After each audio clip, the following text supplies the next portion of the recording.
Cuando me vi a mí mismo muerto por primera vez, no sentí miedo, sentí alivio. El certificado de defunción llevaba mi nombre completo, mi fecha de nacimiento, incluso la causa falsa de mi fallecimiento. Y mientras sostenía aquel papel entre los dedos, pensé en algo que jamás creí que llegaría a pensar. Tal vez esta era la única forma de que mis hijos me notaran. Habían pasado 20 años desde la última vez que alguno de los dos llamó para saber si seguía respirando. 20 años de mensajes sin respuesta, de regalos devueltos, de cumpleaños pasados en silencio. 20 años insistiendo y recibiendo nada. Durante mucho tiempo intenté justificar su ausencia. Estaban ocupados, tenían su vida, eran jóvenes. Pero a medida que los años pasaban entendí que no era olvido, era decisión. Ellos habían decidido sacarme de su existencia. Me dolía aceptarlo, pero cuando me veía en el espejo y observaba los surcos de mi rostro, sabía que estaba envejeciendo solo, como un hombre al que habían empujado fuera del mundo. Fue entonces, una noche de invierno, cuando mientras miraba mi viejo teléfono sin notificaciones, dije en voz baja, «Está bien, ya no voy a molestar». Y así nació la idea más temeraria que he tenido en mi vida. Todo comenzó con un sobre Manila y un favor que jamás pensé que alguien aceptaría. Un hombre que debía demasiados favores a mi difunta esposa me ayudó a conseguir los documentos necesarios para que mi muerte pareciera real. No fue fácil, nada de esto lo fue. Pero mientras avanzaba en aquel plan, algo en mí se fue encendiendo. Una mezcla de tristeza, dignidad herida y, sobre todo, hambre de libertad. Porque si la vida que tenía ya no era mía, entonces prefería desaparecer de ella. Pero antes de continuar, me gustaría saber si te suscribiste al canal y si te gustó el video. Esto me ayuda a ver que me apoyas y disfrutas de mis historias. Ahora continuemos. Recuerdo perfectamente el día que dejé de ser Alonso Velázquez ante los ojos del mundo. Caminé hasta la pequeña funeraria al otro lado de la ciudad. Nadie me reconocería allí. El hombre encargado del proceso me miró con una mezcla de curiosidad y temor. Él sabía lo que estaba haciendo, pero también sabía que no tenía derecho a juzgarme. «¿Estás seguro?», preguntó, y yo asenté. No porque estuviera seguro de mis decisiones, sino porque estaba seguro de algo mucho más importante. No podía seguir viviendo una vida donde el amor paternal solo servía para ser ignorado. Cada paso hacia mi desaparición fue una punzada en la memoria. Pensé en Daniel, mi hijo mayor, que a los 18 prometió, «Nunca te voy a dejar solo, papá». Pensé en Mariana, mi hija menor, que solía decirme que yo era su héroe. Pero con los años esas promesas se convirtieron en promesas rotas, enterradas bajo excusas, silencios y ausencias. «Papá, hablamos luego. Papá, estoy ocupado. Papá, es que no puedo verte». Y luego, nada. Silencio por meses, años. Silencio que se volvió costumbre hasta para ellos. El siguiente paso fue más complicado. Conseguir una cremación falsa, un cuerpo sin identificar, un ataúd vacío, un certificado firmado por un médico que conocía mis dolores y mis penas mejor que cualquier amigo. Él tampoco preguntó demasiado, solo dijo, «Alonso, esto no tiene vuelta atrás». Y yo respondí, «Lo sé, y eso es lo que necesito». Cuando todo estuvo listo, dejé mi casa ordenada, como si fuera a volver después de un viaje corto. Dejé mis herramientas en su lugar, mis libros acomodados, la cama tendida. Miré todo por última vez antes de cerrar la puerta. Pensé en mis hijos, pensé en lo que sentirían cuando recibieran la noticia. Me imaginé a Daniel angustiado, a Mariana llorando, llamando para confirmar. Me imaginé a ambos lamentando los años perdidos, preguntándose por qué no contestaron una llamada más. Me imaginé muchas cosas, demasiadas, pero la verdad fue muy distinta. En mi funeral solo asistió una persona, mi vecino Julián, un anciano al que ayudé a reparar su cerca hace años. Ni mis hijos, ni mis hermanos, ni un solo familiar se presentó. Fue Julián quien me lo contó después. Yo observaba todo desde lejos, escondido detrás de un muro en la funeraria, mientras mi ataúd vacío esperaba ser cremado. Nadie lloró por mí, nadie preguntó por mí, nadie dejó flores. Esa fue la primera vez en mi vida que sentí que ya estaba muerto antes de desaparecer. El proceso terminó al caer la noche. El humo artificial de la cremación falsa se elevó en el aire como una burla silenciosa. Era irónico. Fingía mi muerte para recuperar mi vida, pero en ese momento sentí que estaba enterrando algo mucho más profundo que mi identidad. Estaba enterrando la poca esperanza que me quedaba. Me fui con un nombre nuevo, papeles nuevos, una vida nueva. Durante 6 meses nadie supo de mí, ni mis hijos, ni los pocos amigos que quedaban, ni mis vecinos. Para el mundo, yo había dejado de existir. Pero la vida tiene una forma cruel de revelar verdades que uno no quiere escuchar. Y 6 meses después, cuando regresé a la ciudad con la intención de ver desde lejos a mis hijos, descubrí algo que me heló la sangre, algo que no solo explicaba su abandono de 20 años, sino que también cambiaba por completo la razón por la cual jamás quisieron saber de mí. Y entonces entendí que fingir mi muerte había sido apenas el primer acto de una historia mucho más oscura. No dormí la noche posterior a mi falsa cremación. Me instalé en una habitación alquilada, con paredes húmedas y una ventana pequeña que apenas dejaba entrar la luz. Todo era extraño, como si la realidad estuviera desajustada y yo caminara por un mundo que ya no me pertenecía. Me miré en el espejo roto del baño y no reconocí mis propios ojos. Estaban vacíos, pero no débiles. Estaban en transición. Era como si un viejo Alonso hubiera muerto y uno nuevo, cansado de mendigar amor, estuviera naciendo entre las sombras. La persona que me ayudó con la documentación fue Ernesto, un enfermero jubilado que había trabajado con mi esposa en el hospital. Cuando Ana falleció, él vino a verme varias veces para ver si necesitaba algo. Lo consideré un conocido amable, nada más. Fue él quien un día, después de escucharme hablar sobre mis hijos y su ausencia, dijo suavemente: «Alonso, hay gente que no merece todo lo que damos. A veces, desaparecer es la única forma de que te miren». No imaginé que lo diría en serio, y mucho menos que me apoyaría en algo tan extremo. Ernesto arregló los documentos, habló con un médico que debía favores, consiguió un cuerpo sin identidad que coincidiera lo suficiente conmigo para que nadie dudara. Todo fue hecho con una precisión inquietante. Recuerdo la conversación previa a mi muerte. «Cuando firmes esto, ya no hay vuelta atrás», me advirtió. «Ya no hay vuelta atrás desde hace 20 años, Ernesto», respondí sin levantar la mirada. Él suspiró y puso una mano firme sobre mi hombro. «No estás loco, Alonso. Estás cansado, hay una diferencia. Pero antes de continuar, me gustaría saber si te suscribiste al canal y si te gustó el video. Esto me ayuda a ver que me apoyas y disfrutas de mis historias. Ahora continuemos». La funeraria era pequeña, casi abandonada, perfecta para el anonimato. Allí conocí a Ramírez, un hombre robusto con una voz que parecía arrastrarse por su propia garganta. Fue él quien preparó todo: el ataúd, el informe de cremación, los sellos oficiales. Mientras organizaba los papeles, parecía más preocupado por el olor del formol que por la magnitud de lo que estábamos haciendo. «¿Es usted el difunto?», preguntó con un tono demasiado casual. «Todavía no», le respondí. Él soltó una carcajada ronca. «Bueno, felicidades por adelantado». Afuera, el día de mi funeral, estaba nublado. No hubo discursos, rezos ni lágrimas. Solo Julián, mi viejo vecino, sentado con su bastón mirando el piso. No sabía que yo estaba allí, escondido detrás de un muro lateral, observando cómo mi propia despedida pasaba desapercibida. Sentí una punzada en el pecho, pero no era tristeza, era claridad. Me di cuenta de que si mis hijos jamás habían venido a verme en vida, tampoco lo harían en muerte.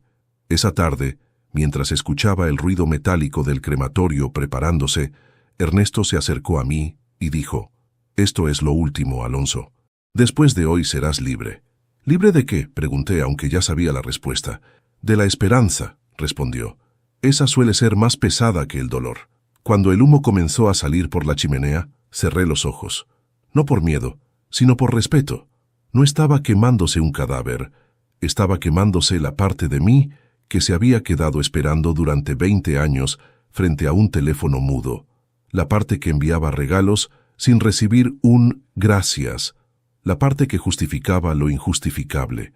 Esa parte debía desaparecer. La cremación terminó al caer la tarde.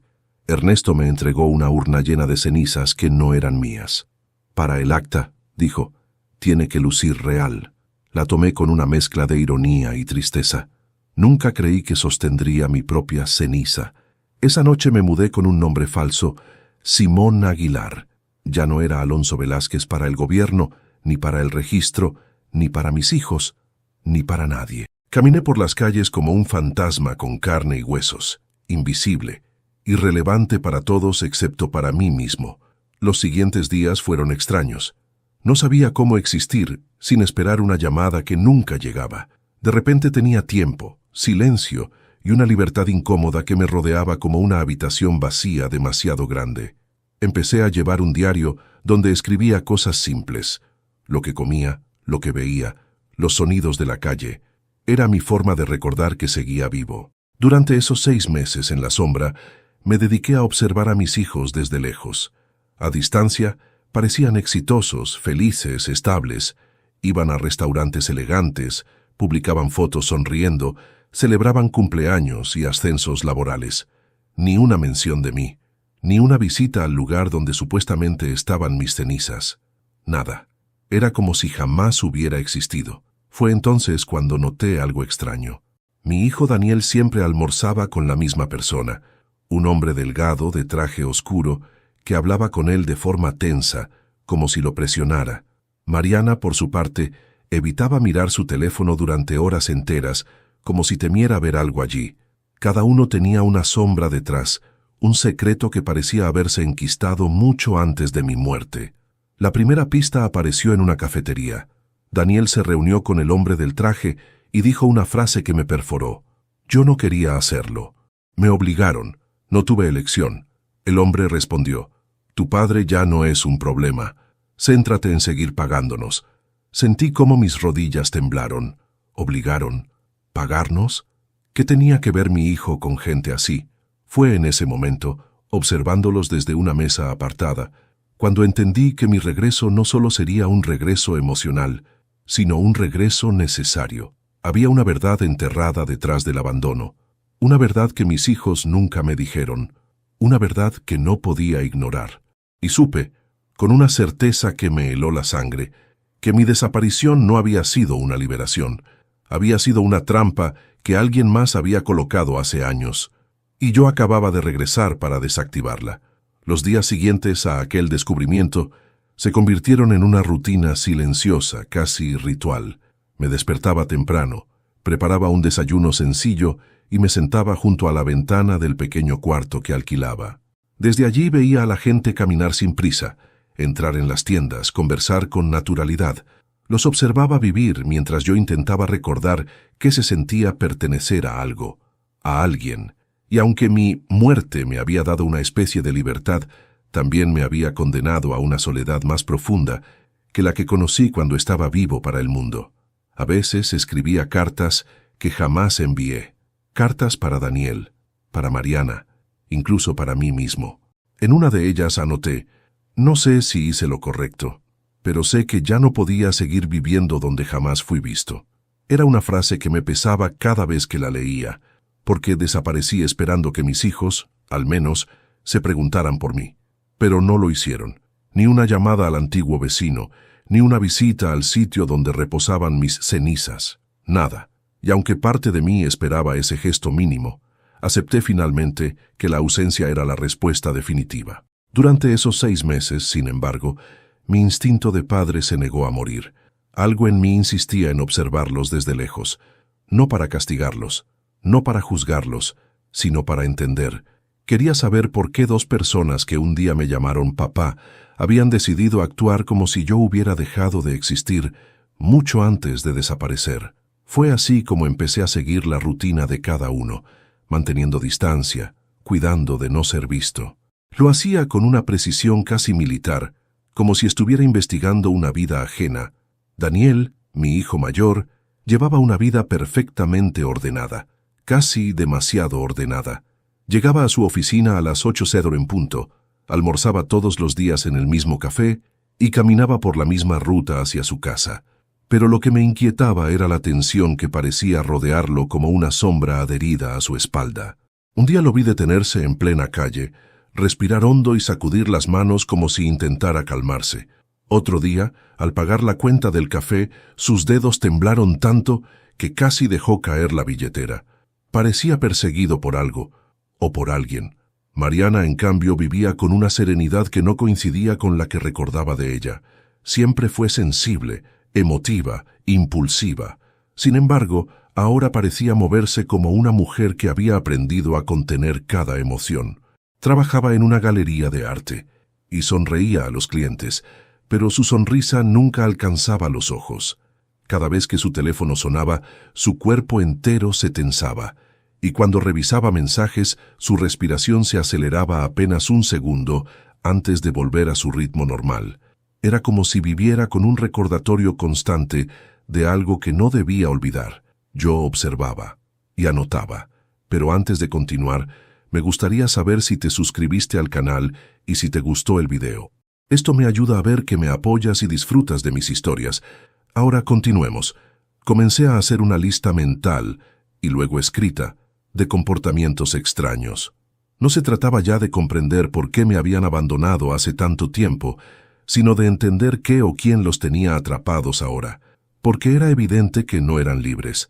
No lo habían sido en mucho tiempo. Un martes por la tarde, vi algo que confirmó mis sospechas.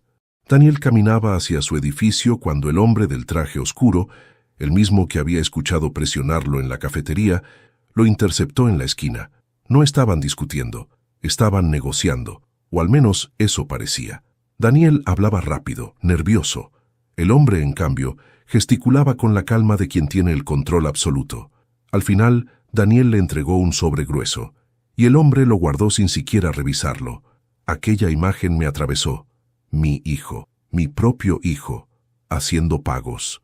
Sobres, intercambios furtivos, deudas, extorsión, amenazas. No sabía, pero lo descubriría. Días después, logré obtener la dirección del hombre del traje. Vivía en un apartamento elegante, demasiado elegante para alguien con una ocupación desconocida. Durante una semana entera lo observé entrar y salir, siempre impecable, siempre a la misma hora, siempre con el mismo maletín. Intercambiaba llamadas en el balcón, hablaba en voz baja, a veces mencionaba nombres. Uno de ellos lo escuché claramente una noche, en que la brisa arrastró el sonido hasta mi escondite. No, a los Velázquez no les digas nada todavía. Mi apellido, Velázquez, mi sangre, mi historia, mi familia. El hombre hablaba de nosotros.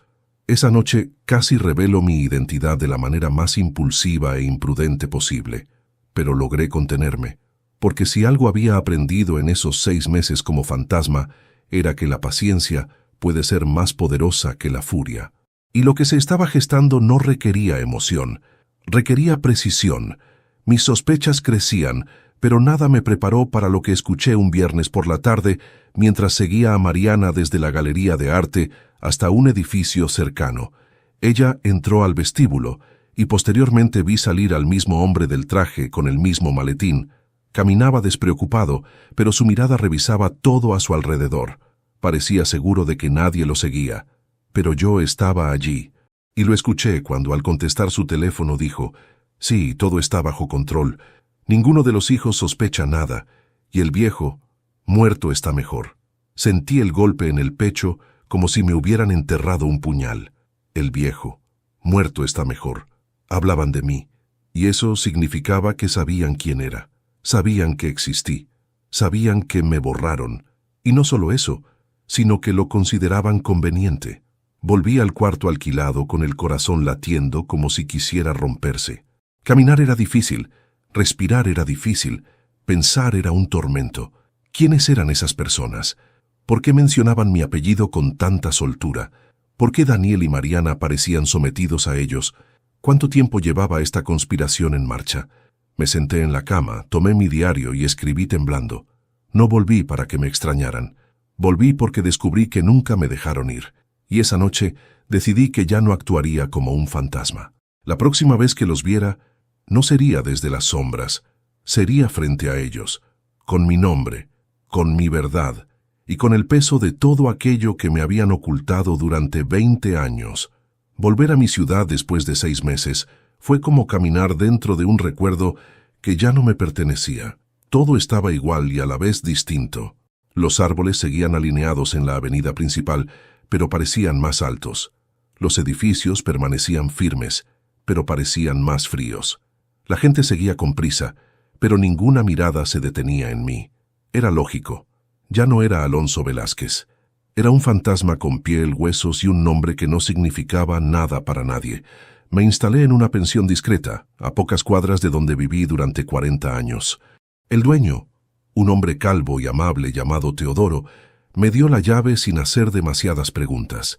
Quizás estaba acostumbrado a huéspedes que buscaban pasar desapercibidos. Quizás reconoció en mi rostro la expresión de alguien que trae demasiados silencios encima. No lo sé, pero su discreción fue un alivio. Lo primero que hice fue recorrer los lugares donde antes pasaba mis días. La panadería donde compraba el pan caliente, la plaza donde llevaba a mis hijos cuando eran pequeños, la ferretería donde trabajé por más de 30 años. En todos esos sitios me moví como un desconocido y nadie me reconoció. Y aunque debería haberme dolido, lo cierto es que me permitió observar sin interrupciones, sin explicaciones, sin máscaras, porque ya no regresaba como padre. Regresaba como un hombre que buscaba entender quién o qué había arrancado a mis hijos de mi vida durante 2 décadas. La primera persona a la que observé fue mi hija, Mariana. La vi salir de la galería de arte donde trabajaba, vestida siempre con la misma elegancia discreta, blusa blanca, pantalón negro, cabello recogido con un broche metálico. Caminaba con prisa, como si sus pasos cargaran un peso que nadie más podía ver. Pero ese día noté algo diferente. Antes de cruzar la calle se detuvo unos segundos, respiró hondo y miró hacia ambos lados con una ansiedad evidente, como si temiera ser seguida, como si esperara algo. Y entonces lo vi, el hombre del traje oscuro, el mismo que la observaba, la seguía. No la perseguía abiertamente, pero caminaba 2 cuadras detrás, siempre atento, siempre presente. Ese hombre no solo vigilaba a Daniel, vigilaba a Mariana también. Pero antes de continuar, me gustaría saber si te suscribiste al canal y si te gustó el video. Esto me ayuda a ver que me apoyas y disfrutas de mis historias. Ahora, continuemos. La seguí discretamente hasta un edificio residencial. Mariana se detuvo en la entrada, revisó 3 veces la cerradura antes de entrar y cerró la puerta con un gesto apresurado. Supe en ese instante que estaba viviendo con miedo, un miedo que no le conocí ni en los momentos más duros de nuestra vida. Me quedé observando desde lejos, escondido detrás de un árbol, no para invadir su privacidad, sino porque mi instinto me gritaba que algo grave los estaba rodeando, y ya no podía ignorarlo. No cuando había escuchado a ese hombre decir con tanta frialdad, «El viejo muerto está mejor». Esa frase resonaba en mi mente como un eco oscuro. Al día siguiente, decidí seguir a Daniel. Su rutina era tan predecible como siempre. Trabajo, café, caminata. Pero esa mañana hizo algo que desarmó mi corazón. Mientras caminaba hacia la oficina, se detuvo frente a una vitrina de regalos y miró fijamente un llavero con forma de martillo. Era idéntico al que yo le regalé cuando era niño, cuando me acompañaba a la ferretería y decía que quería ser como papá. Daniel alzó la mano como si fuera a entrar a comprarlo, pero se detuvo. Cerró los ojos unos segundos y se alejó rápidamente, como si mirar ese objeto le provocara dolor. Mi hijo, sintiendo algo. Mi hijo, recordándome. Mi hijo, sufriendo. ¿Pero por qué nunca me buscó? Las respuestas comenzaron a alinearse cuando esa misma tarde lo seguí hasta un pequeño restaurante donde se reunió con una mujer de cabello oscuro y expresión preocupada.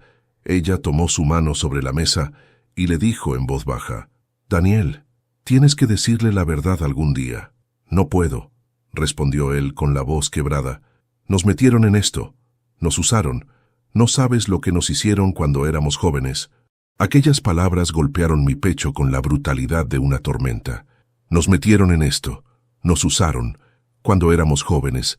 De pronto, todo el abandono, todo el silencio, todos los años desaparecidos, cambiaron de forma. Ya no eran signos de indiferencia. Eran señales de algo más profundo, más oscuro. Algo que mis hijos nunca tuvieron el valor o la libertad de contarme. Seguí observando desde la distancia. La mujer insistió, «Daniel, vivir así no es vida». «Lo sé», dijo él mirando el suelo. Pero no puedo cambiar nada, no mientras ellos sigan vigilándonos. Ellos. La palabra que confirmaba mis sospechas. No era una persona, era un grupo. Un grupo lo suficientemente poderoso como para controlar a mis hijos durante 20 años. Un grupo que necesitaba que yo estuviera muerto. Un grupo que, ahora que había vuelto, seguramente no estaría dispuesto a dejarme respirar mucho tiempo. Volví a la pensión con el alma pesada. Me senté en la cama y pensé en todo lo que había visto. Mi muerte falsa no había sido el final de nada.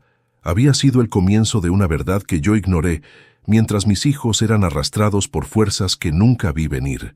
Tomé mi diario y escribí. Regresé para ver si mis hijos me habían olvidado, pero lo que encontré fue mucho peor. Nunca los dejaron recordarme.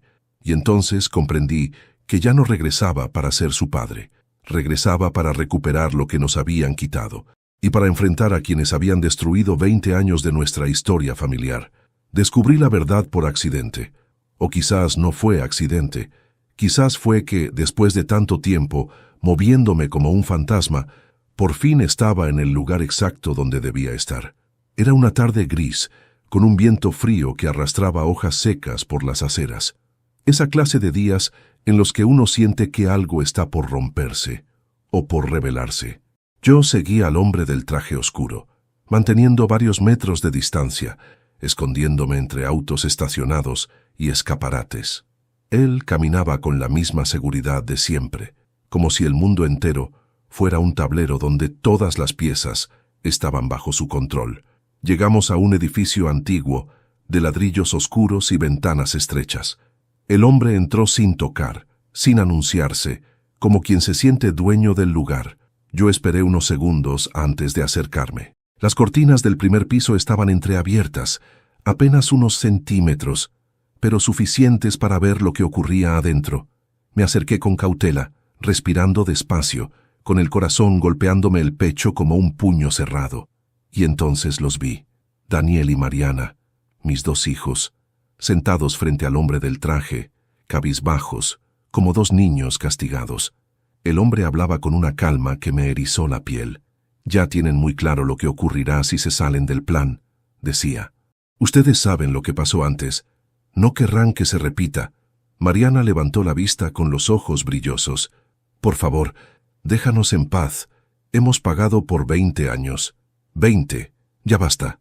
Él sonrió, una sonrisa delgada y cruel. El pasado no se borra, querida, y menos cuando lo que pasó podría destruir su vida y la de su padre. Mi respiración se detuvo. Destruir mi vida, la de su padre. ¿Qué sabían ellos que yo no sabía? Daniel tomó valor para hablar. Mi padre está muerto. ¿Qué más quieres? Ya hicimos todo lo que pediste. ¿Todo?, repitió el hombre divertido. ¿De verdad crees que con mantenerse lejos de un anciano solucionaron algo? Ustedes cometieron un crimen, uno que él nunca supo, y yo fui quien impidió que todo saliera a la luz. Yo. Así que mientras respiren, me deben obediencia. Yo sentí que el mundo se me apagaba. ¿Crimen? ¿Qué crimen pudieron haber cometido mis hijos cuando eran jóvenes? Me apoyé en la pared. La cabeza me daba vueltas, pero debía seguir escuchando. No fue nuestra culpa, dijo Mariana. Éramos unos adolescentes. No entendíamos lo que estaba pasando. Y sin mí, interrumpió el hombre, habrían acabado en prisión. ¿Lo recuerdan? Silencio. Silencio cargado de culpa, de miedo, de historia enterrada. Daniel cerró los ojos. Nuestro padre no merecía pagar por eso. Nunca debimos alejarnos de él. Pero lo hicieron, sentenció el hombre. Y ahora ya es tarde. Me aparté unos pasos, con el corazón deshecho. Mis hijos, viviendo bajo extorsión, siendo manipulados por un secreto del pasado, condenados durante 20 años por algo que yo jamás supe. Sentí rabia, sentí dolor, sentí ganas de entrar por esa puerta y exigir respuestas. Pero respiré, me obligué a pensar, a entender, a no actuar desde el impulso. Lo que escuché después fue el golpe final. Si su padre estuviera vivo, dijo el hombre acomodándose el traje, todo habría sido distinto. Yo jamás habría permitido que se acercara a ustedes. Es la única pieza que faltaba. Y se fue. Por fin se fue. Mis hijos no dijeron nada, pero los vi llorar, y en ese llanto entendí que no me habían abandonado. Los habían obligado a desaparecer de mi vida para protegerme o para protegerse. La razón exacta aún no la conocía, pero la sombra que los asfixiaba tenía nombre, y ese nombre había decidido mi muerte antes de que yo mismo la fingiera. Me alejé de la ventana, con el alma partida en dos. Caminé sin rumbo por las calles frías, como si mis pasos pesaran más que mis años. Cada latido de mi corazón era una mezcla de amor herido y furia acumulada. Yo no era un fantasma, era un padre que acababa de descubrir el dolor verdadero, no el abandono, sino el sacrificio silencioso. Me detuve en un parque vacío, me senté en un banco oxidado y me cubrí la cara con las manos. Mis hijos nunca me dejaron, los obligaron a hacerlo, y durante 2 décadas habían cargado solos con una culpa que no entendía, una culpa que alguien mantenía viva para controlarlos. Fue entonces cuando comprendí algo con una claridad que me estremeció. Si yo no aparecía, ellos iban a morir en vida. Y quizás algo peor. Ese hombre, ese manipulador que conocía secretos del pasado, creía haber ganado. Creía que yo estaba muerto, fuera del juego, lejos de la verdad. Pero estaba más vivo que nunca, y más decidido que nunca. Me puse de pie lentamente. No iba a quedarme callado. No iba a permanecer oculto. No iba a permitir que mis hijos siguieran viviendo en esa prisión. A partir de ese día, Alonso Velázquez regresó, no como un fantasma, no como un hombre derrotado. Regresó como un padre dispuesto a desenterrar la verdad y a enfrentar a quienes habían destruido nuestra familia. Pero antes, debía decirte algo importante. Antes de continuar, dime aquí en los comentarios qué te está pareciendo esta historia hasta ahora y qué harías tú en mi lugar. No te vayas del video, porque lo que viene a continuación te pondrá la piel de gallina, porque la verdad recién estaba empezando a mostrar sus colmillos. Pasé la noche en vela. No podía apartar de mi mente las palabras que había escuchado desde aquella ventana. Cometieron un crimen. Yo los protegí. El viejo muerto está mejor. Era como si cada frase me perforara un lugar distinto del pecho. No entendía nada, pero al mismo tiempo intuía que la verdad estaba muy cerca, demasiado cerca, y que, si no la enfrentaba ahora, mis hijos podían quedar atrapados para siempre en aquel círculo de miedo, obediencia y culpa. Amaneció con un cielo gris, cargado como si el clima supiera que algo estaba a punto de romperse. Me preparé un café en la pequeña cocina de la pensión y me senté frente al diario donde había registrado cada uno de mis descubrimientos. Lo abrí en una página en blanco, tomé el lápiz y escribí: «Hoy dejo de observar, hoy empiezo a actuar». Y por primera vez desde que fingí mi muerte, esas palabras no me dieron miedo. El primer paso era encontrar información sobre el hombre del traje oscuro. Llevaba días observándolo, pero aún no sabía su nombre. Se movía con la seguridad de quien está acostumbrado a operar en las sombras. No era un cobrador normal, no era un extorsionista común. Tenía una manera de hablar demasiado calculada, una presencia demasiado fría y una autoridad sobre mis hijos que no se consigue con amenazas vacías, sino con conocimiento profundo de aquello que más temen. Decidí ir al edificio donde lo había visto reunirse con Daniel y Mariana. Era antiguo, con paredes gruesas y puertas de madera sólida. En la entrada, un directorio polvoriento mostraba los nombres de los residentes. Uno en particular llamó mi atención: R. Salvatierra, piso 2, departamento 3. El apellido resonó en algún rincón de mi memoria, pero no lograba ubicarlo. Salvatierra, Salvatierra. ¿Por qué me sonaba? Subí las escaleras con cautela. No podía arriesgarme a que me viera, pero tal vez su puerta me diría algo. Cuando llegué al pasillo, el departamento estaba cerrado, pero lo que vi me dejó helado. Una pequeña placa metálica con un símbolo grabado, un emblema circular con 2 iniciales entrelazadas. No era decorativo, era una marca, una organización, una señal.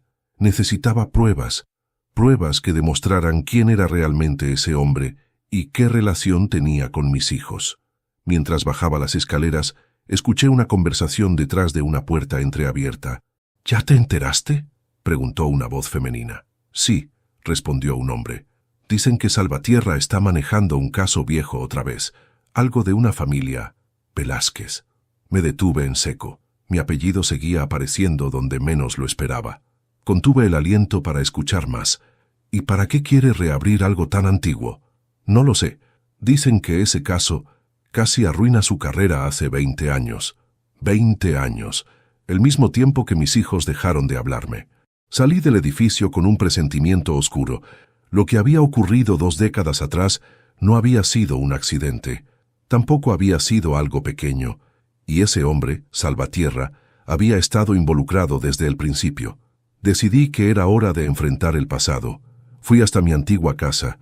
No podía entrar como Alonso Velázquez, pero un fantasma siempre encuentra una rendija.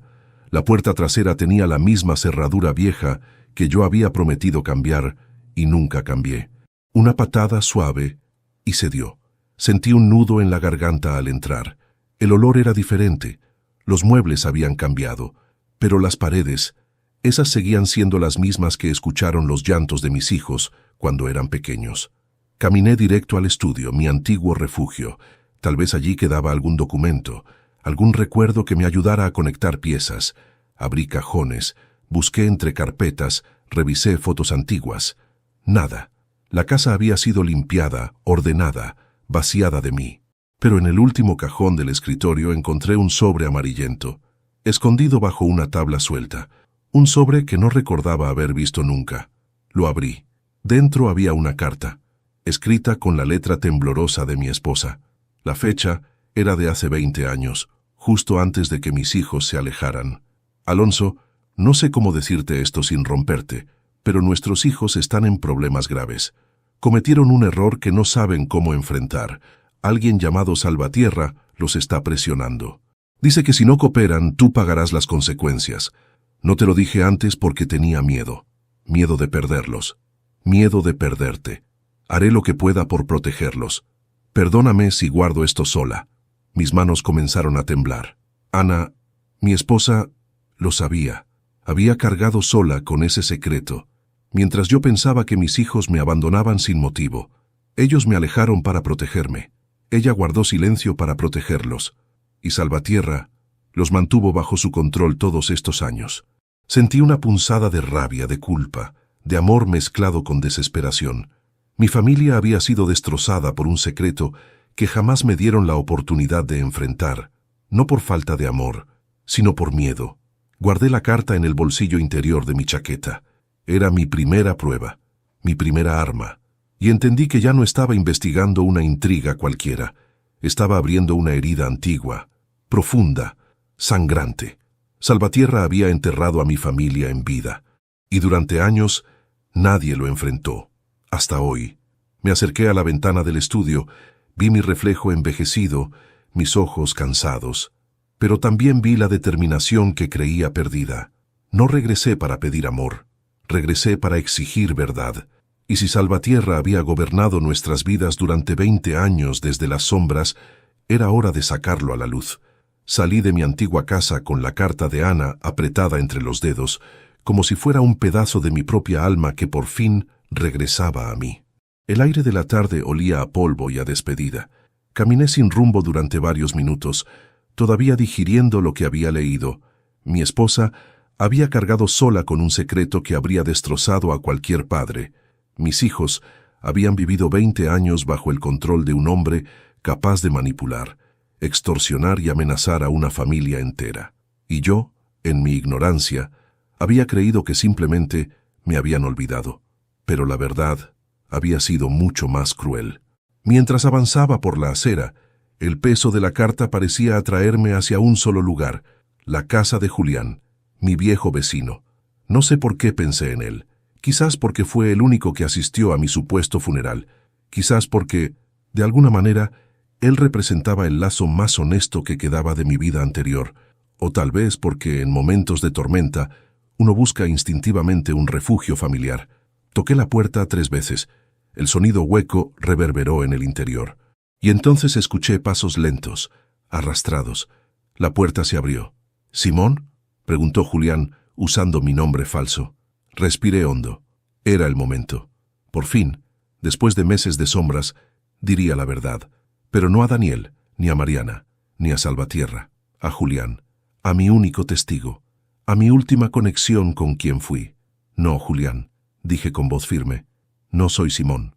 Sus ojos se estrecharon, buscando en mis rasgos una verdad que su memoria se resistía a aceptar. Yo di un paso adelante. Soy Alonso. La expresión de su rostro se quebró en un segundo, primero incredulidad, luego susto, y finalmente algo que no esperaba, alivio. Dios mío, susurró, llevándose una mano al pecho. Alonso, ¿cómo? Tú estabas muerto, completé. Lo sé.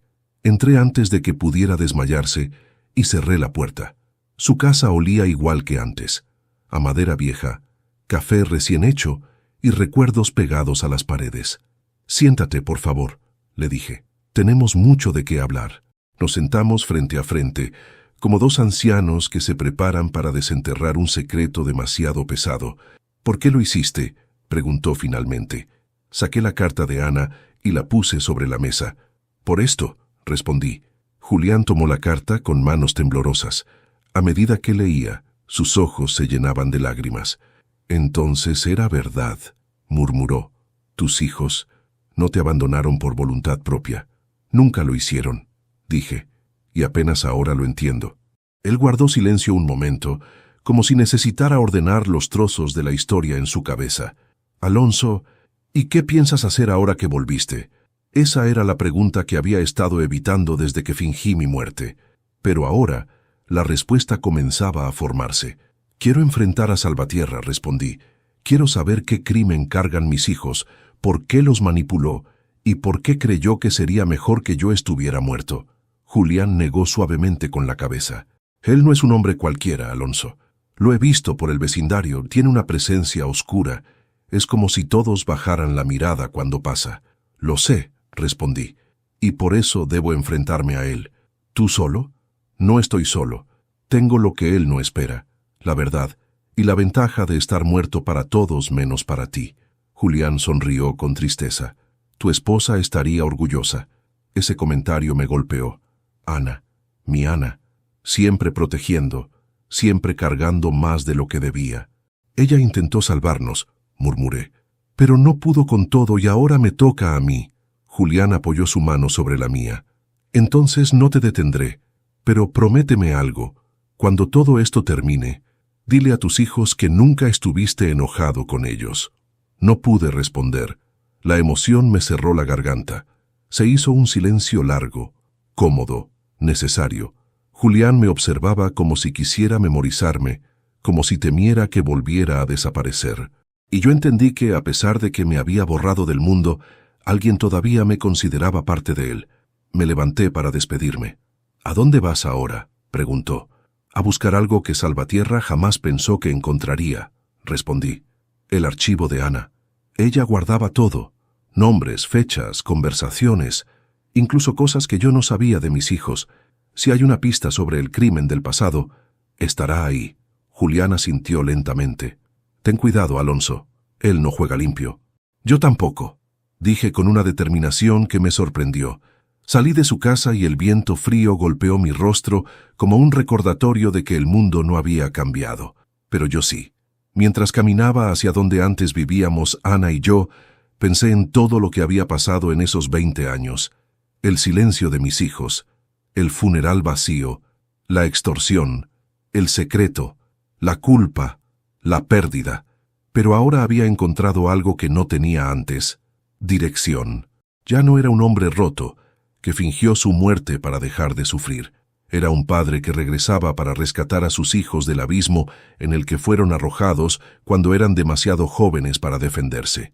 Llegué al antiguo departamento, donde Ana guardaba sus archivos médicos, su investigación, sus documentos. Era un pequeño despacho dentro del hospital donde trabajó casi toda su vida. Los pasillos olían a desinfectante y recuerdos. Nadie me reconoció. Era solo un anciano más caminando entre batas blancas. Abrí el armario donde sabía que Ana escondía sus carpetas más personales. Ahí estaba, una carpeta azul, con una palabra escrita en rojo: Velázquez, confidencial. Mis manos temblaron al sostenerla. porque sabía que lo que había dentro podía destruirlo todo, o salvarnos. Sostuve la carpeta azul como si llevara dentro el corazón de mi esposa, aún palpitando. Velázquez, confidencial. Ese título no era una coincidencia ni una simple forma de clasificar documentos. Ana nunca fue descuidada. Si rotuló algo así, era porque sabía que tarde o temprano alguien debía abrirlo. Y ese alguien era yo. Caminé hasta una sala vacía del hospital, cerré la puerta con llave y me senté frente a la mesa metálica. El frío del cuarto me recorrió la espalda, pero no abrí la carpeta de inmediato. Inspiré profundo, preparándome para enfrentar aquello que Ana protegió durante 20 años. La primera hoja era un informe médico firmado por ella misma. Caso Daniel Velázquez, año 2003. Mi corazón casi se detuvo al leer el año. Daniel era un adolescente entonces. Yo había estado trabajando jornadas dobles para pagar las cuentas. No sabía que nuestra familia estaba a punto de quebrarse. Ana describía en el informe un evento traumático, un accidente dentro de un laboratorio escolar donde un compañero resultó gravemente herido. Daniel estaba allí. Y según los registros, también lo estaba el joven Salvatierra. Mi respiración se volvió irregular. Salvatierra había sido amigo de mis hijos. Leí la siguiente hoja. Se sospecha que el joven Salvatierra manipuló los químicos que causaron la explosión. Daniel intentó quitarle la botella antes del incidente. Mariana presenció la discusión. Ninguno de los jóvenes desea hablar del tema. Era peor de lo que imaginé. Pasé a la tercera hoja. Padre del joven Salvatierra propone silencio a cambio de no presentar cargos. Advierte consecuencias graves si se hace público. Amenaza velada hacia la familia Velázquez. Cerré los ojos con fuerza.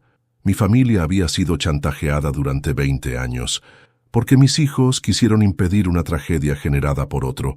Ellos no cometieron un crimen, intentaron evitarlo. Pero antes de continuar, me gustaría saber si te suscribiste al canal y si te gustó el video. Esto me ayuda a ver que me apoyas y disfrutas de mis historias. Ahora continuemos. El siguiente documento era una carta sin enviar. La letra era de Ana, más temblorosa de lo habitual. Alonso, no te digo nada porque temes perder tu trabajo. Temes no poder protegernos. Y yo temo por nuestros hijos. Salvatierra volvió a buscarlos. Dice que Daniel debe cargar con la culpa. Dice que Mariana vio de más. No puedo arriesgar tu vida. Por eso no intervienes. Perderte sería peor que cargar con este silencio. Lágrimas calientes nublaron mi vista. Ana no me ocultó la verdad por falta de confianza, sino por amor. Ella intentó salvarnos de un enemigo que tenía poder, contactos, ambición y ningún pudor. Leí los últimos documentos rápidamente, como si temiera que se desintegraran entre mis dedos, pruebas de extorsión, nombres de personas que protegían a la familia Salvatierra, notas de reuniones clandestinas, advertencias directas hacia mis hijos. Entonces lo entendí todo. El hombre del traje oscuro era el mismo joven Salvatierra, ahora adulto, poderoso, conectado. Había heredado la corrupción de su padre y la había perfeccionado, y durante 20 años había mantenido a mis hijos atrapados en una culpa que no les correspondía. Los hizo creer que ellos eran responsables de un accidente que él mismo causó, y usó ese miedo para controlarlos, y para asegurarse de que jamás se acercaran a mí. La carpeta azul contenía lo necesario para destruirlo, y también lo necesario para liberar a mis hijos. Salí del hospital con decisión. Sabía exactamente a dónde debía ir, a la galería donde trabajaba Mariana. Ella terminaba su turno a las 7 de la tarde. Llegué antes y esperé afuera, oculto entre los autos estacionados. Cuando la vi salir, apretando su bolso contra el pecho, supe que el miedo aún vivía dentro de ella. Di un paso adelante. Mariana. Ella se detuvo. Su rostro palideció. Sus ojos se llenaron de un terror inexplicable. No puede ser, susurró. Papá, ¿eres tú? No tuve tiempo de responder. Ella corrió hacia mí y me abrazó con una fuerza desesperada, como si temiera que me esfumara frente a sus ojos. Papá, sollozó, tú estás muerto. Yo lo vi. Vi las llamadas, los papeles. La sostuve en silencio mientras su cuerpo temblaba. No estoy muerto, hija, dije suavemente. Y lo siento por no haber estado. Lo siento por no haber visto tu dolor. Pero ya es suficiente silencio. Ya es suficiente miedo. Ella se separó un poco con lágrimas recorriendo su rostro. Nosotros no queríamos dejarte, papá. Él dijo que si tú intervenías, te matarían, que tú eras el objetivo si hablábamos. Apreté los dientes con rabia contenida. Lo sé, por eso estoy aquí. Le mostré la carpeta azul. Ella la reconoció al instante. Esa carpeta, mamá la escondió, y ahora es nuestra arma, dije. ¿Nuestra? Asentí. No voy a enfrentar esto solo. Y tampoco te voy a dejar sola nunca más. Antes de que pudiera decir algo más, una voz apareció detrás de nosotros. Qué conmovedor, Alonso, resucitar solo para arruinarlo todo. Era él, Salvatierra, de pie bajo la luz del farol, con las manos en los bolsillos y una sonrisa de depredador. Mariana se aferró a mi brazo temblando. Papá, vámonos. Pero yo no retrocedí. Di un paso adelante. Esta vez no, hija. Esta vez vamos a poner fin a esto. Salvatierra rió. Siempre tan valiente, Alonso. Lástima que ya no tienes nada que perder, excepto a tus hijos. Otra vez. Sus palabras eran cuchillos, pero ya no sangraba. Le mostré la carpeta azul. Por primera vez, su expresión cambió. ¿Qué es eso?, dijo con un tono que no logró disimular del todo la preocupación. Tu final, respondí. El silencio que siguió fue el preludio perfecto para lo que vendría, porque esa noche la verdad ya no podía esconderse, y Salvatierra tampoco. La sonrisa de Salvatierra se desvaneció en cuanto vio la carpeta azul. Pude notar el cambio exacto en su expresión. Primero incredulidad, luego tensión, y finalmente algo parecido al miedo, aunque intentó ocultarlo detrás de su soberbia habitual. Mariana, aferrada a mi brazo, respiraba entrecortado, como si cada segundo enfrentando a aquel hombre le arrancara un trozo de vida. Pero yo estaba calmado, más calmado que nunca, porque por primera vez la ventaja estaba de nuestro lado. ¿Qué crees que vas a hacer con eso?, preguntó Salvatierra dando un paso hacia mí. Levanté la carpeta apenas unos centímetros. Lo que debí hacer hace 20 años, respondí. Su mandíbula se tensó. ¿Sabes que reabrir ese caso podría destruir a tus hijos? No, lo interrumpí. Lo que destruirá a mis hijos es seguir viviendo bajo tus amenazas. Lo que los salvará es que la verdad salga a la luz. Salvatierra soltó una carcajada vacía, falsa, nerviosa. La verdad es... Comenzó, pero se detuvo.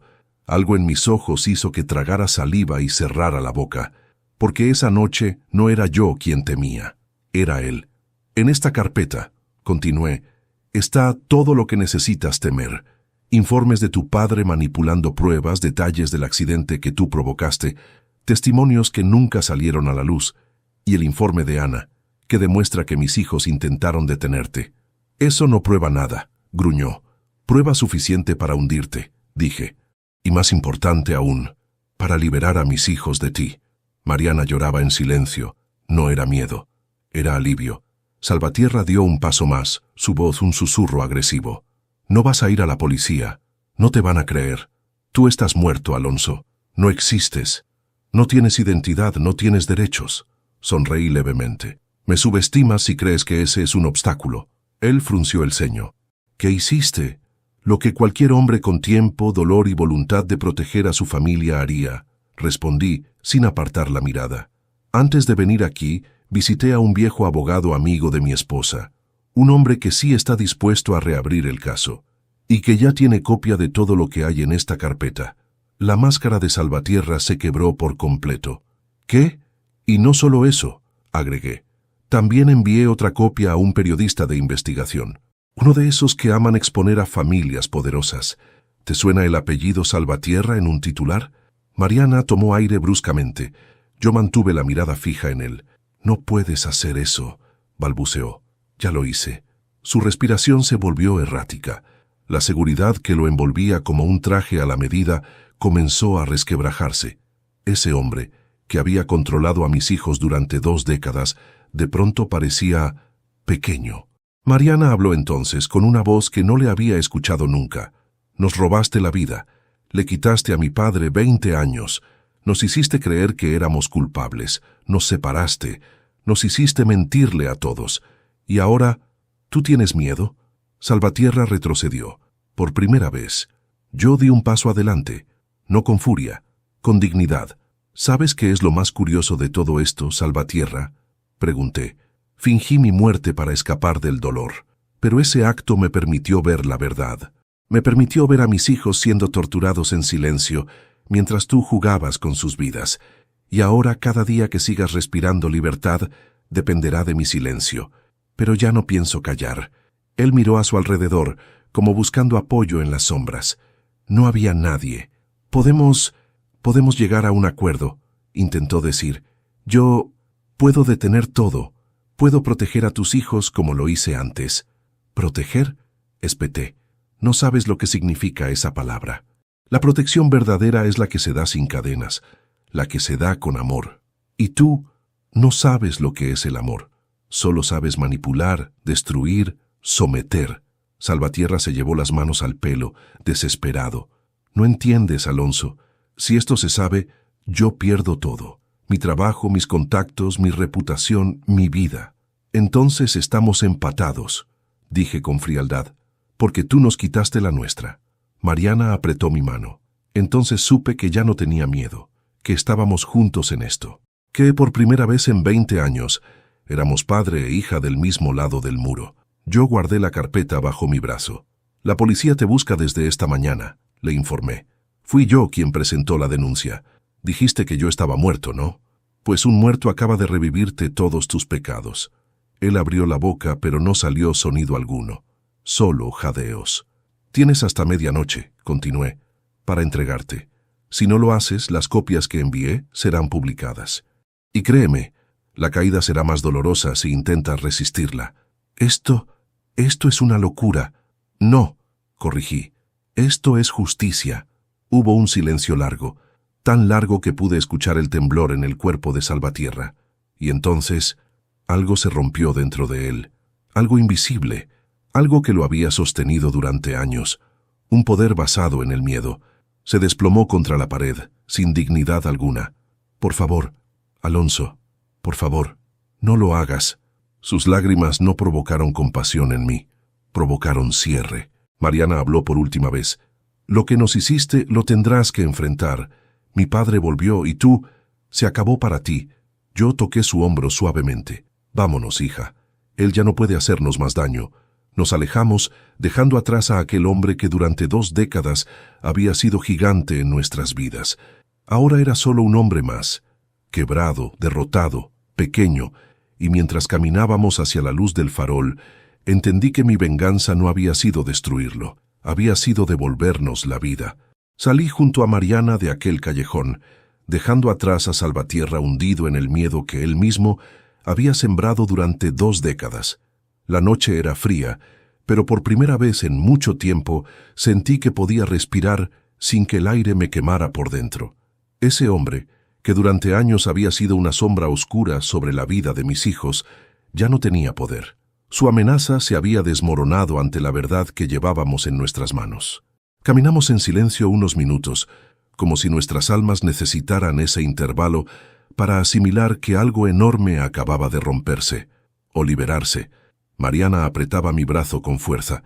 A veces me miraba de reojo, como queriendo asegurarse de que yo realmente estaba ahí, de que no era un sueño más de los muchos que debió tener pidiendo que su padre volviera. Yo también la miraba.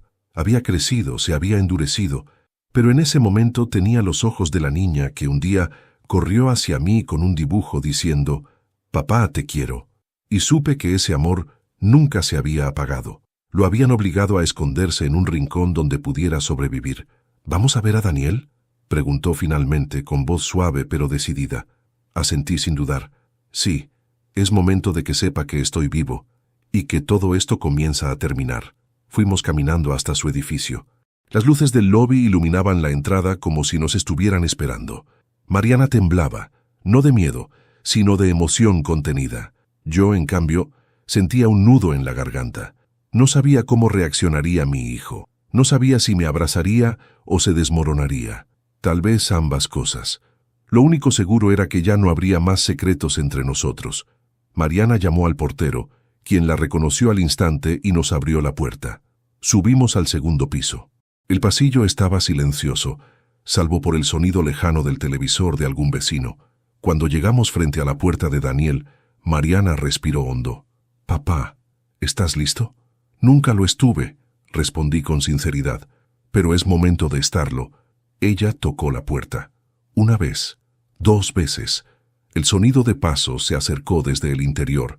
La cerradura giró lentamente, y entonces él apareció. Daniel se quedó petrificado. Primero miró a su hermana, luego sus ojos se posaron en mí. Parpadeó como si su mente se negara a aceptar la imagen. Después retrocedió un paso, llevó una mano a su boca y su cuerpo entero comenzó a temblar. «No», susurró con la voz quebrada. «No, esto no puede. Tú, papá, tú estás...» «Estoy vivo, hijo», dije, dando un paso hacia él. El llanto que había contenido durante 20 años salió de golpe. Daniel se lanzó hacia mí y me abrazó con una fuerza indescriptible, como si temiera que si aflojaba un poco, yo me desvanecería de nuevo. «Lo siento, papá. Lo siento tanto, tanto, tanto», repetía una y otra vez ahogado por los sollozos. Yo cerré los ojos y lo abracé igual de fuerte. Ahí estaba mi hijo, mi niño, el que pensé que me había olvidado. «No tienes nada que disculparte», le dije con la voz temblorosa. «Yo debí haber visto lo que pasaba. Debí haber estado para ustedes». Mariana se unió al abrazo. Los 3 nos quedamos así, sostenidos por un amor que sobrevivió a la mentira, al miedo y al tiempo. Después de unos minutos entramos al departamento. Daniel se secó las lágrimas como pudo y nos pidió que nos sentáramos. Hacía años que no veía su sala, más pequeña de lo que imaginaba, más vacía también. Sobre la mesa había sobres, documentos y un cuaderno lleno de anotaciones. El mismo cuaderno donde mi hijo parecía haber intentado encontrar una salida al infierno en el que vivían. «Necesito contarte todo», dijo, sentándose frente a mí. «Necesito que escuches lo que realmente pasó hace 20 años. Ya sé parte», respondí mostrándole la carpeta azul, «pero necesito escucharlo de ti». Él asintió, tragando saliva. «Todo comenzó aquel día del laboratorio», empezó. «Salvatierra. Él era un chico brillante, pero arrogante, peligroso, manipulaba a todos. Ese día trajo un químico que no debía estar allí. Dijo que quería hacer una demostración especial. Mariana, que había ido a buscarme, vio que algo estaba mal y me llamó. Yo intenté quitarle la botella antes de que hiciera algo imprudente, y ocurrió la explosión». Mariana añadió con la voz temblorosa: «El compañero que resultó herido no fue por nuestra culpa, papá. Daniel intentó detenerlo. Yo lo vi». Daniel bajó la mirada. «Pero el padre de Salvatierra era influyente. No quería que su hijo cargara con el escándalo. Dijo que nos culparían a nosotros si hablábamos. Dijo que tú perderías tu trabajo, que nos separarían de mamá, que destruirían nuestra vida. Mamá trató de enfrentarlo, pero él amenazó con acusarte a ti de encubrimiento». Sentí un escalofrío recorrer mi columna. «Y entonces aceptaron el silencio», dije. Daniel soltó lágrimas silenciosas. «No queríamos perderte, papá. Éramos adolescentes. Estábamos aterrados y él nos dio órdenes durante años. Nos decía que teníamos que obedecer para que no reabrieran el caso, para que tú no supieras nada, para que no te metieras. Dijo que si te manteníamos lejos, estarías a salvo». Respiré hondo. Era mucho, demasiado. «Yo pensé que ustedes me habían olvidado», dije despacio. «Pensé que simplemente siguieron su vida». Daniel negó con fuerza. «Papá, yo quería ir a buscarte tantas veces, pero cada vez que lo intentaba, aparecía alguien vigilándome. Salvatierra tenía ojos en todas partes. Nos tenía atrapados. Cuando mamá murió, creí que todo empeoraría. Y empeoró. Él dijo que ahora tú estabas solo, que si te acercábamos a nosotros, te destruiría». Mariana apretó mi mano. «Papá, nunca fue falta de amor, fue miedo y culpa, y él nos tenía convencidos de que si te acercábamos, te perderíamos para siempre». Yo cerré los ojos. Necesitaba un momento para absorber cada palabra. Mis hijos no me abandonaron. Mis hijos fueron víctimas. Mi esposa cayó para protegerlos y yo desaparecí para no sufrir más, sin saber que ellos ya estaban sufriendo por mí. «Ya no tendrán que tener miedo», les dije finalmente. «Salvatierra se entregará, o lo hundiremos con las pruebas. Daniel miró la carpeta con una mezcla de esperanza y temor. ¿Qué hay ahí, papá? La verdad, respondí. La que tu madre guardó todos estos años. La que nos permitirá recuperar lo que nos quitaron. En ese momento sonó el teléfono de Daniel.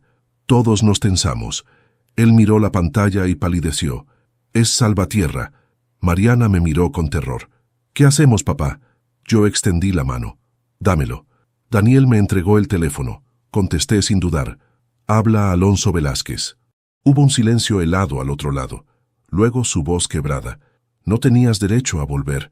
No tenía derecho a morir por tus mentiras, respondí. Te di hasta medianoche. ¿Qué has decidido? No, puedo perderlo todo. Ya lo perdiste, dije con calma. Lo que te queda ahora es elegir cómo vas a caer. Si te entregas, enfrentarás la justicia con algo de dignidad. Si no, disfrutarás de verte en todos los noticieros del país.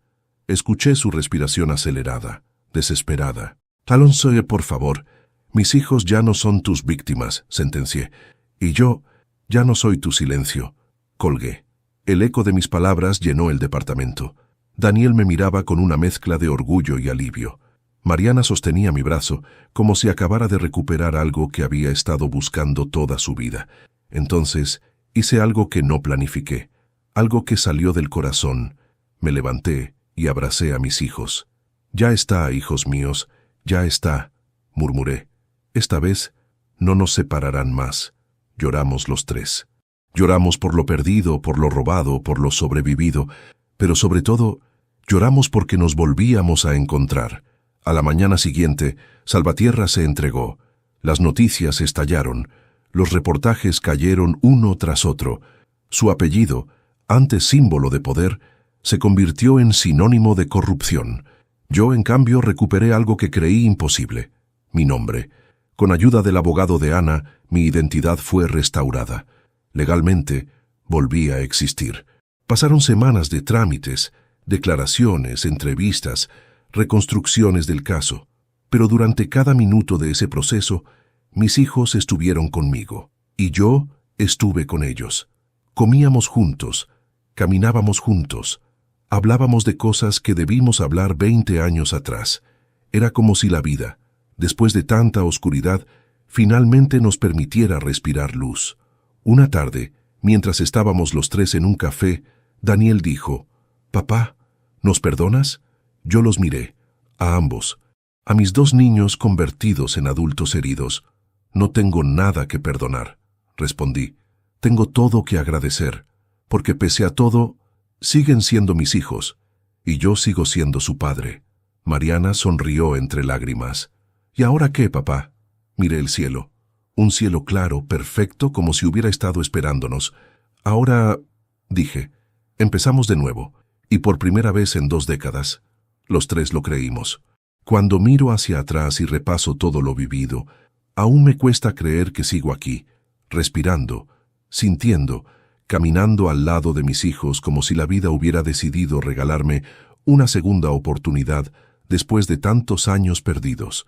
No sé si fue el destino, la fuerza de Ana desde donde esté, o simplemente la necesidad humana de encontrar la verdad, pero algo me trajo de vuelta, algo más grande que el miedo que me llevó a desaparecer. Y ahora, sentado frente a la mesa del comedor del hogar de Daniel, observando cómo él y Mariana discuten sobre quién debe preparar el café, me doy cuenta de que no volví buscando justicia, volví buscando paz, y aunque todavía queda un largo camino, por primera vez en mucho tiempo siento que estoy cerca de encontrarla. A veces me sorprendo mirando el reloj, esperando que aparezca el dolor en el pecho que me acompañó tantos años. Ese dolor de padre que se siente olvidado, ignorado, desechado sin explicación, pero ya no está. O quizá está, pero en un lugar distinto, más suave, como un susurro que me recuerda que sobreviví a algo que no muchos hombres habrían soportado. Mis hijos no me abandonaron por falta de amor, me abandonaron por miedo, y aunque ese miedo nos separó, también nos salvó. De no haber sido por él, quizá hoy no estaría sentado aquí, viendo a mis hijos discutir por la cantidad de azúcar como si fueran niños otra vez. Daniel ha cambiado. Ya no es el joven atormentado que me abrazó llorando la noche en que descubrí que aún vivía. Ahora camina más erguido, respira más hondo, mira directamente a los ojos sin temer que alguien lo esté vigilando. Mariana también cambió. Su mirada, antes temblorosa, ahora tiene un brillo que parecía apagado para siempre.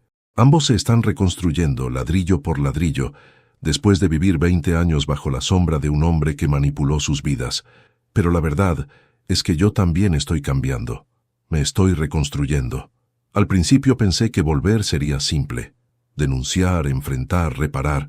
Pero nunca imaginé lo difícil que sería aprender a explicar mi ausencia. Cómo decirles que fingir mi muerte no fue un acto de cobardía, sino de desesperación. Cómo admitir que mi dolor me cegó, que mi soledad me llevó a creer que era mejor desaparecer del mundo antes que aceptar que mis hijos no me querían. Hoy entiendo que me equivoqué, que ellos siempre me quisieron, que siempre me necesitaron, solo que no podían alcanzarme desde dentro del laberinto en el que estaban atrapados. No hay día que no piense en Ana.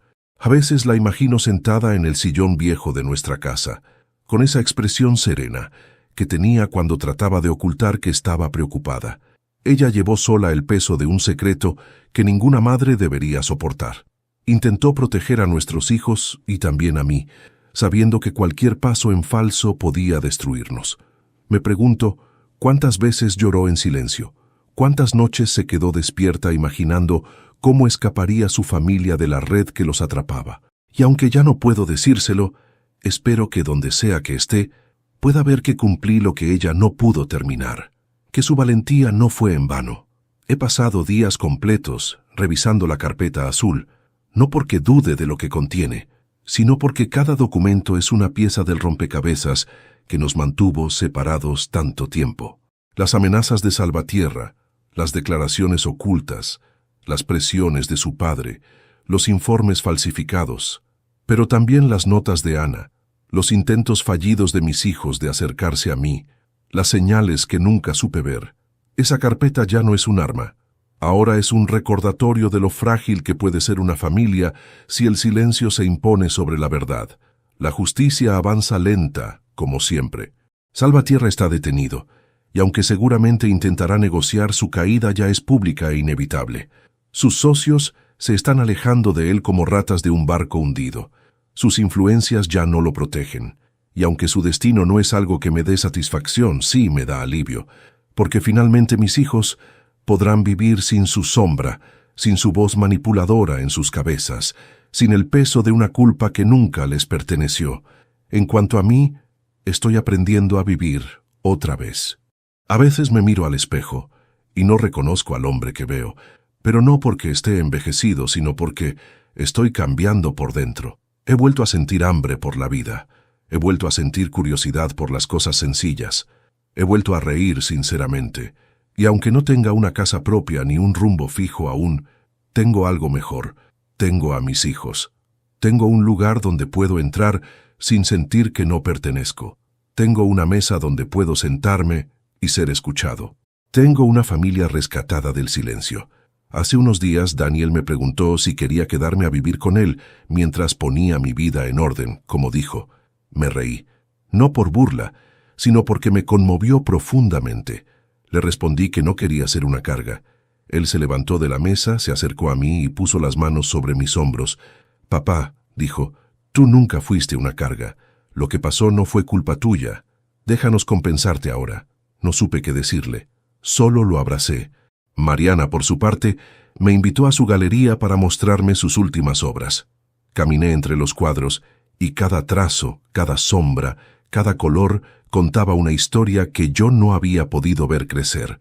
Se detuvo frente a un lienzo en tonos azules y me dijo, «Este lo pinté pensando en ti, papá, en lo que significabas para mí aunque no pudiera verte».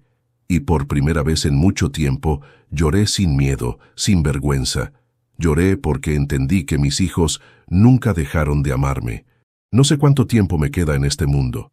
Soy un hombre de 69 años que vivió más de 2 décadas con un corazón roto. Pero ahora ese corazón está reparándose. Y mientras late, quiero dedicar cada día a reconstruir lo que perdimos. Quiero escuchar las historias de mis hijos, acompañarlos en sus luchas, celebrar sus victorias, sostenerlos en sus caídas. Quiero honrar la memoria de Ana, siendo el hombre que ella creyó que yo podía ser. A veces camino por la ciudad y observo a las familias pasar, padres llevando a sus hijos de la mano, adolescentes discutiendo con sus madres, abuelos mirando desde una banca, y pienso en lo fácil que es dar por sentado un abrazo, una palabra, una presencia. Yo estuve muerto para el mundo durante 6 meses, pero muerto para mis hijos durante 20 años. Y ahora que estoy vivo otra vez, no pienso desperdiciar ni un solo minuto. Esta historia no termina con venganza, no termina con castigo. Termina con una familia que se negó a desaparecer. Termina con un hombre que creyó haberlo perdido todo, pero que recuperó lo más importante, a sus hijos. Y quizá, con suerte, también recuperará la paz que se le arrebató hace tanto tiempo.